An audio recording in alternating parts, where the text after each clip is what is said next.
So in this section, we're completing the square.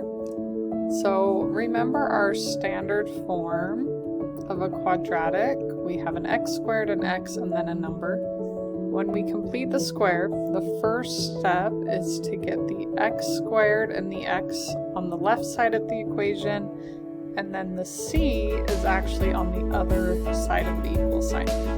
So this setup that we have is already in the right form. We have x squared plus 14x equals 95. And since this is a 1, then we're already good to go. So our second step of completing the square is to taking the b value and dividing it by 2. So our b value is 14. It's the number by x, so we're going to divide it by 2 and get 7. And then the number that we add to both sides, so we're going to add this b over 2 squared to both sides. So then I'm going to take 7 squared, which is 49. And that would be the number that I would add here and here. Let's do another one. Again, this one's already set up. We have the x squared, we have the x, and then we have an equal sign with the c value. So we have x squared minus 14x equals 120. So now we're going to take b divided by 2. So negative 14 divided by 2 is 7. And then we're going to square that number. That's what gets added to both sides. So 7 squared is 49 again.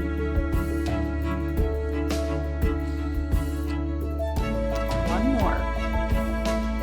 Okay, so when we complete the square, we have an x squared, an x, and then equals a number. So we're already set up. Now we're going to take b divided by 2. So negative 10 divided by 2 is negative 5. And then we're going to take that value and square it. That's what we add to both sides. So negative 5 squared is positive 25. And that's the number we're adding to both sides. Okay, so now let's actually complete the square.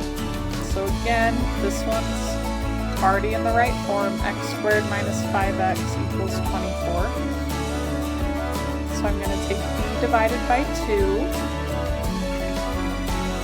which is negative 5 halves. And then we're going to square it to figure out what we're adding to both sides. So if you can do it in your head, great. If not, use a calculator. Negative 5 over 2 squared. And then you can leave it as a decimal or put it into a fraction. I'll leave it as a decimal, so 6.25. Okay, so let's set up what it looks like adding to both sides. So I have x squared minus 5x, and now I'm adding 6.25, and what you do to the left side of the equation, you have to do to the right. So the only thing that changed is we added this on both sides, so it's still balanced. We didn't really change much, but now we're going to rewrite it as a squared binomial. So what that means is our new form is going to be x plus this b over 2 squared equals some number. Okay, so x, our b over 2 was negative 5 halves squared. And then our right hand side is now 30.25 because I'm adding 24 plus 6, which is 30, and I still have 0.25. So just remember, if I were to multiply this out, x minus 5 halves times x minus 5 halves, that's what that squared is.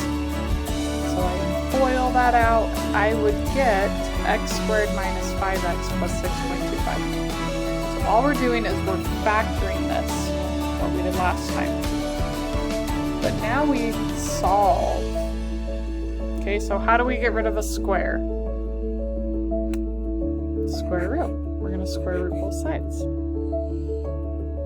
Okay, so I have this square and the square root cancel, so I have x minus 5/2 equals, and then I have the square root of 30.25. Let's see if I can get a value from that. 5.5, yeah. And remember, when we take a square root of a number, we get a plus or minus. That's why we get the two answers. You always have to remember plus or minus. Okay, so now we're going to split this equation up into two. We have x minus 5/2 equals positive 5.5. And then we have x minus 5/2 equals negative 5.5.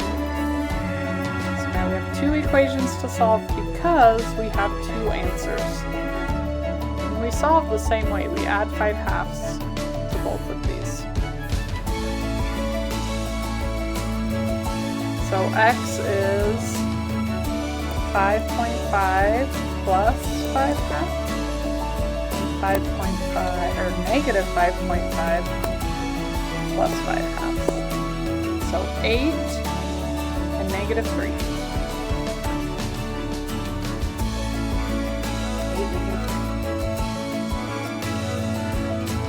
So let's do a couple more. Here we have 4x squared minus 12x minus 9, or equals negative 9. So here our first step's a little different because we have a 4 right here that we need to get rid of. So we're going to divide everything by 4. So now I have x squared minus 3x equals negative 9/4. Now we're going to do exactly like what we did last time. We're going to take b over 2, so negative 3/2, because b is negative 3. And then we're going to take b over 2 squared, and we're going to use both of these numbers. So negative 3/2 squared is 2.25. So our new form, well, let's add that to both sides first, then we'll get there. So remember, we have x squared minus 3x, and then we're adding b over 2 squared to both sides. So plus 2.25 equals negative 9/4, and then same thing, we're going to add this over here. So now our squared binomial, because we're completing the square, is x plus the b over 2 squared. We can rewrite this whole thing. Okay, so x, but we have a minus our b over 2, so it's going to be minus 3/2 squared. But over here we have to add. So negative 9/4 plus 2.25, which is 0. So 0 over here. So we just completed the square, but now we have to solve. So to get rid of a square, we take the square root of both sides. That gets rid of the square, and then we're just left with what's underneath. The square root of 0 is just 0. We don't need the plus or minus this time because the answer is 0. So now we just have one equation. We're going to add 3/2. X equals positive 3/2. We only have one answer on this one because of that 0. Okay, let's do one more. Solve using completing the square. More than one answer may be correct. Alright, so this time we're not in the right form. So we got to get it in the right form. Do you remember Remember, the C value has to be on the other side of the equal sign. So we're going to start with minusing 2. And now we're ready to complete the square. Okay, so I'm going to take b over 2. So b is 6. 6 over 2 is 3. And then I want b over 2 squared. So 3 squared is 9. And that's the number we're adding to both sides. So I'm going to add 9 here on the left, and then add 9 on the right. But when I write my squared binomial, this is the b over 2 that goes inside. So x plus 3 squared equals negative 2 plus 9 is 7. Now we're ready to solve. That's completing the square. Now we solve. So we're going to square both sides. The square and the square root go away. I'm just going to write it over here. So I'm left with x plus 3. And then this is actually plus or minus the square root of 7. When you take the square root of a number, there's a positive and a negative.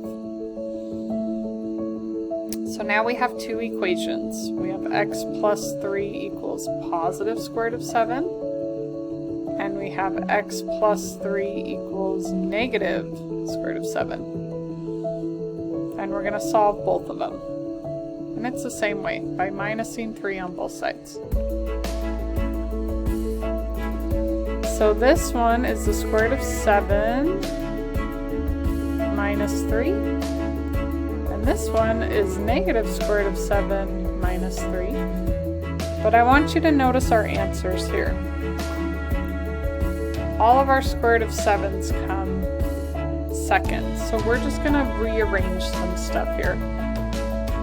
That's a positive, so I can just switch these places. I can write the negative 3 first, and then the positive square root of 7 second. And here, I could write the negative 3 first, and the negative square root of 7 second. Those are the same thing. All we did was just switch the spots. So our two answers would be right here.